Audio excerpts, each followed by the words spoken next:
What's up guys? It's me, Darma Cervantes from BSHM2B, and for today's video, I am going to discuss the premise and merits of the movie that I watched, which is the Law Abiding Citizen movie directed by Gary Gray. So, without further ado, let's start this video and keep on watching guys.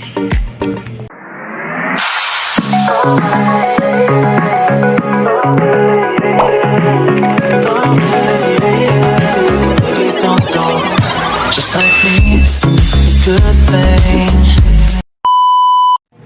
Law Abiding Citizen movie, it is a very good movie that could have been great.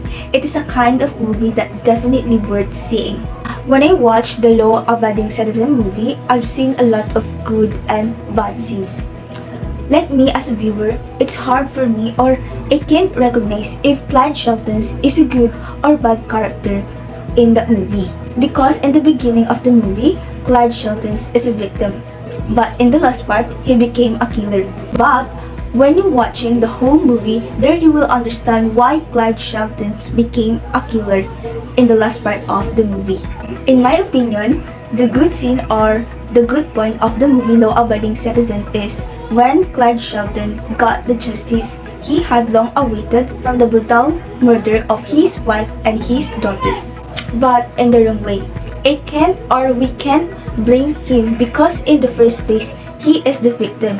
And he only did that because they killed his wife and his child without any opposition, since the law did nothing for him to get the justice he was fighting for. So as you can see, this picture that I'm flashing, it is the scene where Clyde Shelton killed Darby. Darby, he is the main antagonist of the film Law Abiding Citizen. He is a psychotic criminal who murdered Clyde Shelton's wife and daughter and got away with it by begging of 3 years term of imprisonment rather than long-term imprisonment or death, which was the main reason why Clyde Shelton became a homicidal. I have a bad scene in this movie, which caused why Clyde Shelton became a killer.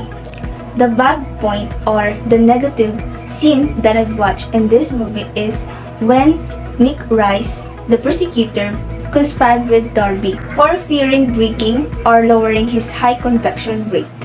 So this picture that I'm flashing, it is a scene where Clyde Shelton sees Nick Rice dealing with Darby, and he feels that he was betrayed by Nick and the justice system.